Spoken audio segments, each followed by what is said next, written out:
is Oromo Voice Radio English program.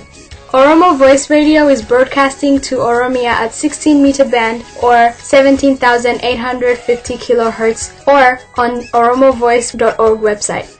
OVR broadcasts Oromia Insight program every Monday for 15 minutes at 7:15 p.m. Oromia local time.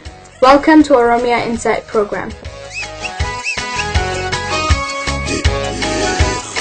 Oromia is a country in East Africa well known as the Horn of Africa. It's 600,000 square kilometers, making it larger than France, Italy, Belgium, and the Netherlands. Oromia is populated by over 40 million people.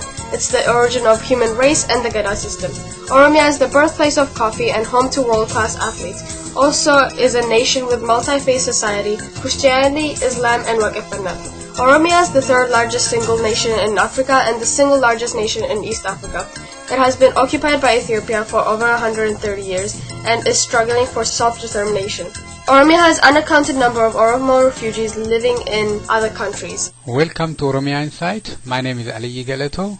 This is part 2 and the last part of Professor Gammachu Magarsa's speech in the 2015 mid-year conference of the Oromo Study Association in Germany. Oromia, as we know it today, came under Euro-Abyssinian colonial domination during the last quarter of the 19th century. From that time until the present, all parts of Oromia remain under colonial rule, and the Oromos exercise power only in accordance with the dictates of the colonizers' law, culture, political tradition, and economic demands. This process of colonization sets in motion the economic and political orientation which explains why Oromia is what it is today, a cauldron of nationalism that has already reached the boiling point. I believe Abyssinians could not have done all this by themselves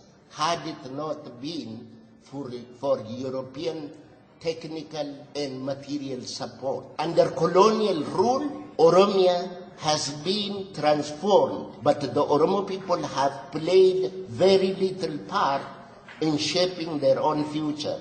Economic structure and political institutions favorable to the colonizing powers and to Europe were imposed on the millions of the dominated silent Oromo masses.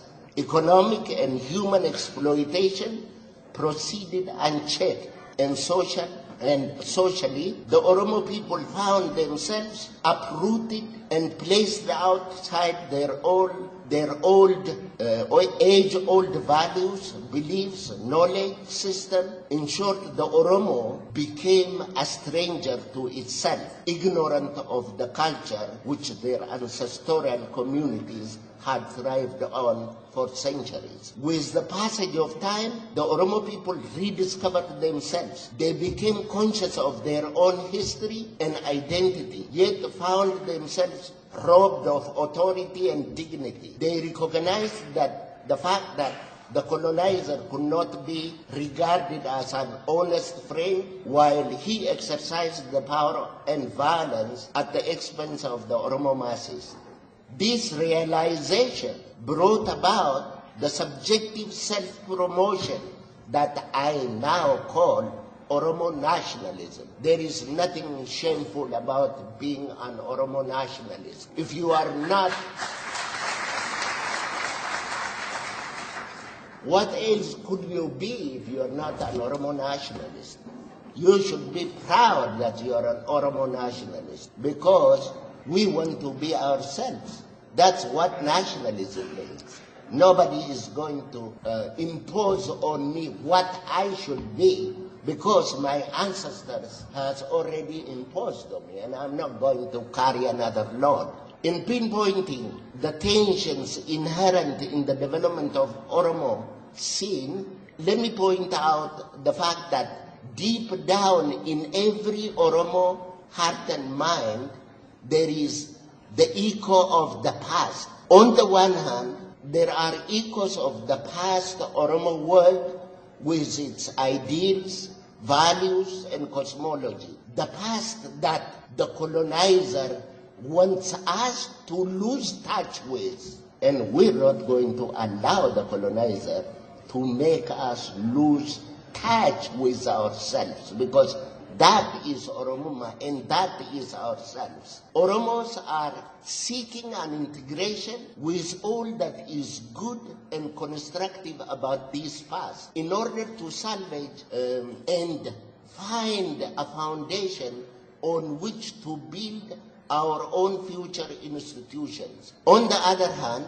there are here and there of the recent past, colonial past, littered with memories of colonial domination, but also with modern scientific methods of production, education, and so on. We want, but we are prevented from fully harnessing this colonial past to our advantage and use it as a tool to actually link up with the globalized world. We need science, we need education, we need modern education.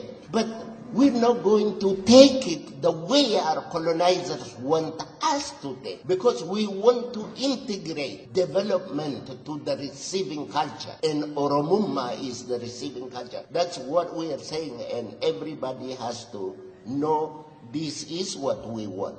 I many times hear that these Oromos don't know what they want. No, we know what we want. Nobody is willing to listen to us. If you listen to us, we'll tell you what we want. You see, Oromo is one of the underdeveloped nations, even in Ethiopia, not in the world alone. In the Ethiopian Empire, Oromo is the least developed. Socially, Oromo is underdeveloped in the sense that its cultural components have not yet found a proven basis for collective action.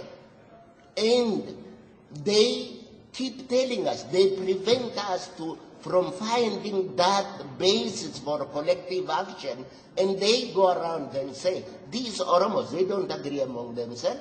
Some of them are Muslims, some of them are Christians, some of them are, they're different.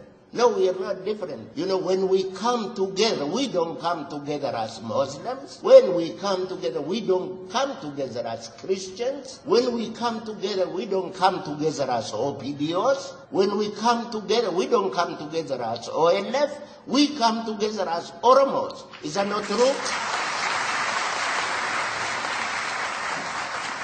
So we're not different. You know, our difference is our beauty. No individual, two brothers or two sisters are the same.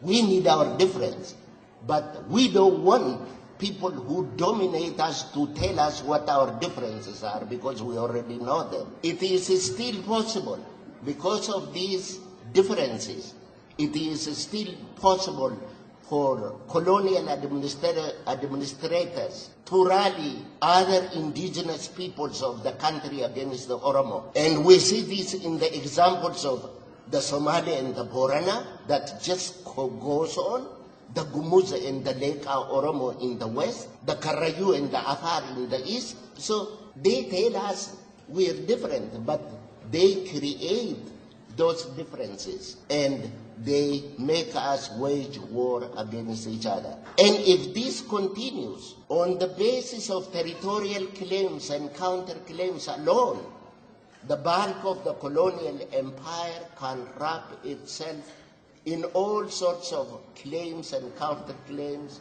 struggle and convolutions.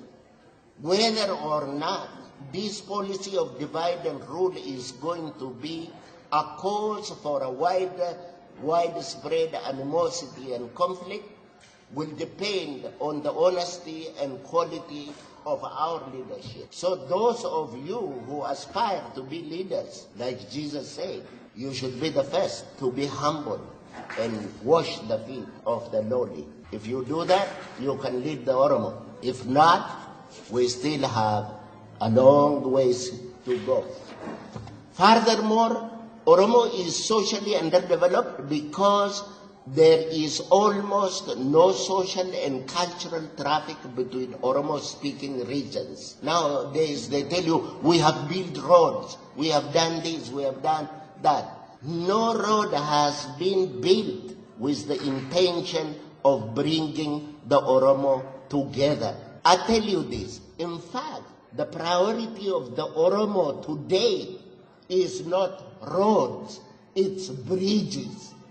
I know Oromos who live on both sides of the Awash River who has to walk 50 kilometers to find a bridge. We want 1,000 bridges every 5 kilometers on the Awash River. We want that bridge, 1,000 bridge on the Wabe River. We want it on Itesa. We want it on Dabus. We want it on all. That's where development begins. They tell you that you go. My father doesn't drive a car. He doesn't have a car. He has a mule, and he wants a bridge. He wants to cross the river, and his mule can cross on this river. He doesn't drive a car. His donkey cannot walk. You know, it's in fact, the Macadam Road is terrible for the hoofed animals. So we want a bridge. We want a bridge between our regions. When I say bridge, it's all round. So the Alain culture, you know, I'm talking about linking up. When I talk about the bridge, it is not only just the physical bridge. I want a bridge between the Itu and the Humbana. I want a bridge between the Siko and the Mando. I want a bridge between the Raya and the Asebo. I want a bridge between the Macha and the Tulama. And I want a bridge between the Sabo and the Gona. We want bridge. We don't want them to destroy our bridge. For the last 100 years, what have they been doing? Destroy our bridge. We want to rebuild those bridges in the social sense, in the political sense, in the economic sense, in every sense of the term bridge. Oromos closer to Amhara, the way it is today, Oromos closer to the Amhara region, are most familiar with Orthodox Christianity and the Amharic language. They constantly listen to the Amharic national propaganda and the local FM programs.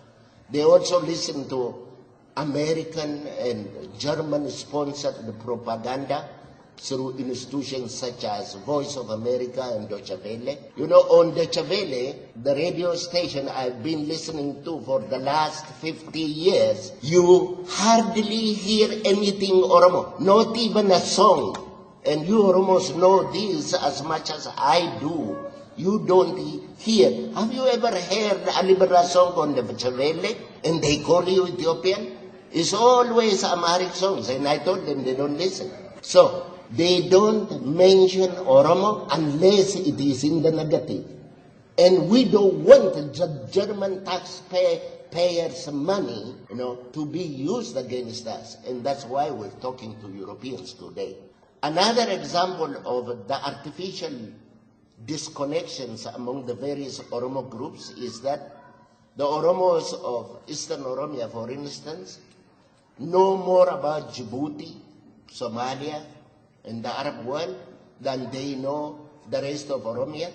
This also emanates from the way communication is structured within the empire.